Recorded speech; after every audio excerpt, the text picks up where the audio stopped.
The sun had barely risen over the narrow pass of Thermopylae when the Greek soldiers realized something terrifying. The Persian army was coming. Not hundreds of men, not thousands. An army so enormous that, from a distance, it seemed to cover the land itself, and standing in its way was a small Greek force, led by a Spartan king named Leonidas. Among them were 300 Spartan warriors. They knew exactly what was coming. They knew they were heavily outnumbered, and they knew that there might be no road home. Yet they stayed. To understand why, we have to go back to the beginning. In 480 BC, the Persian Empire was the greatest power the Greek world had ever faced. Its ruler was Xerxes the First. He was not simply a king defending his borders. He wanted revenge. 10 years earlier, his father, Darius, had attempted to invade Greece. The campaign ended in disaster when the Persians were defeated at the Battle of Marathon. The Greeks had humiliated the Persian Empire. Xerxes wanted to finish what his father had started, so he prepared an invasion unlike anything Greece had ever seen. Ships were gathered, food was stored, roads were prepared, bridges were constructed across enormous bodies of water. An army began moving west. The Persian force was made up of soldiers from across the empire: Persians, Medes, Egyptians, soldiers from Central Asia, and many other peoples marched under Xerxes' command. The exact size of the army is still debated by historians. Ancient writers gave enormous numbers that are probably exaggerated, but whatever the true figure was, it was vastly larger than the forces available to the Greeks, and that created a terrifying problem. How could a collection of small Greek city-states stop the largest empire in the world? The answer was geography. The Greeks knew they could never defeat the Persians in an open field. So they searched for a place where numbers would matter less. They found it at Thermopylae. Thermopylae was a narrow coastal passage surrounded by mountains. At the time, the land between the mountains and the sea was extremely narrow. An enormous army could not simply spread out and surround a smaller force. Instead, it would be forced through a bottleneck. That was exactly what the Greeks wanted. Leonidas, king of Sparta, was chosen to lead the defense. He did not march alone. Several Greek city-states sent soldiers. The force at Thermopylae numbered several thousand men at the beginning of the battle, but the 300 Spartans became its most famous warriors. They were not ordinary soldiers. Spartan citizens were trained for warfare from childhood. Discipline was everything. Fear was not supposed to control them. Their shields protected the man beside them. Their spears turned the narrow pass into a wall of weapons. Their strength was not simply individual skill. It was the ability to fight as one. When the Greeks arrived at Thermopylae, they repaired the old defensive wall and prepared for the Persian army. Then they waited. For days, nothing happened. The Persians were nearby. Their camp stretched across the landscape. Smoke rose from thousands of fires. Soldiers prepared their weapons. Horses moved through the camp. And somewhere in that enormous army was Xerxes himself. He had one simple demand. The Greeks had to surrender. They refused. According to the ancient accounts, Xerxes waited for the Greeks to retreat. They did not. He then sent troops forward. The first Persian attack crashed against the Greek line and failed. The Persians had the advantage in numbers, but numbers were almost useless in the narrow pass. Only a limited number of soldiers could attack at once. The Greeks formed a tight formation. Their shields locked together, spears extended through the gaps. When a Persian soldier moved forward, he faced a wall of bronze. The first attack was repelled. Xerxes tried again. More soldiers were sent into the pass. Again, the Greeks held. The Persian army was beginning to discover a problem. It could not use its greatest advantage. There were simply too many soldiers behind the men in front. The battlefield was too narrow. The Greeks could fight. The Persians could only keep sending more men into the same deadly space. The second attack failed as well. Then Xerxes made his next move. He sent the Immortals.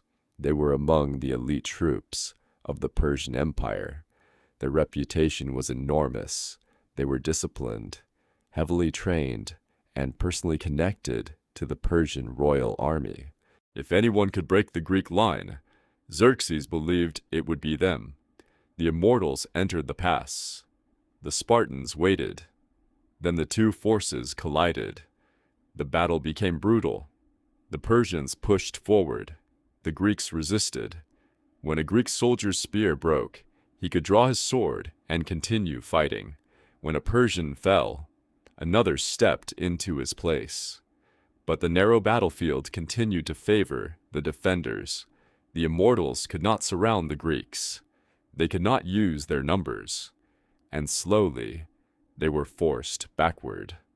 By the end of the day, the Persian attacks had failed. The Greeks had done something that seemed almost impossible. They had stopped the army of Xerxes. But Xerxes still had one advantage: time. The Persian king could afford to lose thousands of soldiers. The Greeks could not. And somewhere in the mountains, a man was about to change the battle forever. His name was Ephialtes. He was a local Greek who knew the mountain paths around Thermopylae, and he knew about a hidden route that could lead the Persians behind the Greek position. If Xerxes could use that path, the entire Greek defense would become useless. The Persians found their guide. During the night, soldiers began moving through the mountains. They marched silently. The Greek defenders did not realize what was happening. Then, at dawn, the trap was revealed. The Greeks discovered that the Persians were approaching from behind. Their position had been compromised. Leonidas now faced a decision. He could order the entire Greek army to retreat, or he could stay.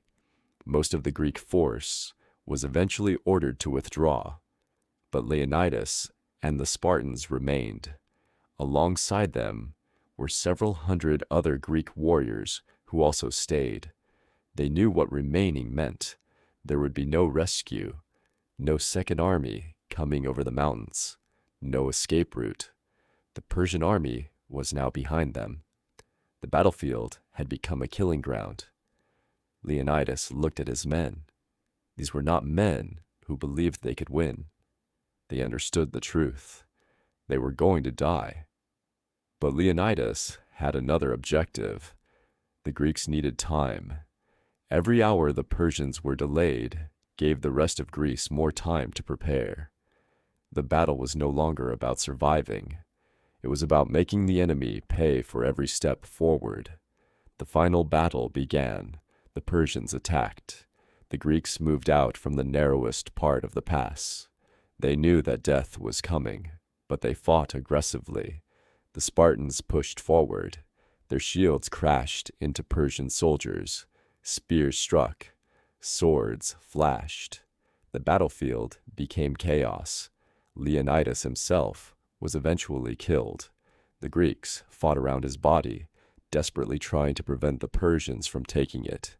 Again and again, they attacked. Again and again, the Persians pushed forward.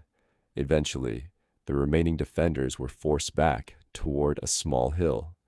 Their numbers were disappearing. Their weapons were breaking.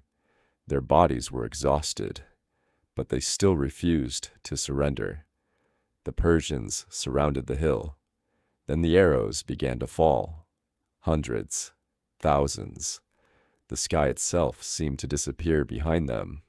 The final Greek defenders were overwhelmed. Thermopylae was lost. Leonidas was dead. The 300 Spartans were dead. The Persian army had won, but Xerxes had paid a terrible price. And more importantly, the Greeks had bought something they desperately needed: time. The story of Thermopylae is often remembered as 300 men standing against an entire army.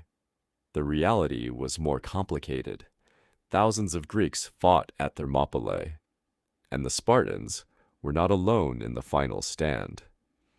But the 300 became legendary because they represented something much larger than their actual number.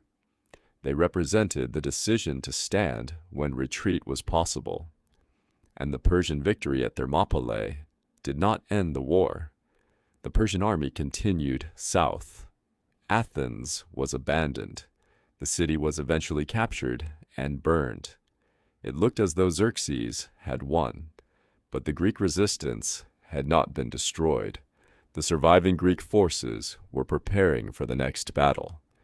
And this time, the Greeks would choose a battlefield where their enemies' enormous numbers could become a weakness.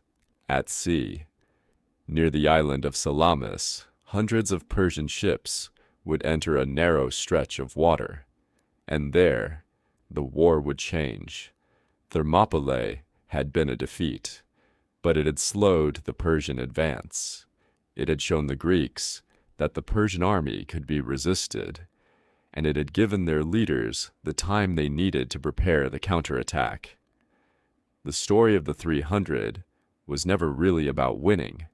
It was about standing long enough for someone else to fight tomorrow, and that is why, more than 2,000 years later, the name Thermopylae still survives. Because sometimes the most important battle is not the one you win. Sometimes it is the one you refuse to abandon.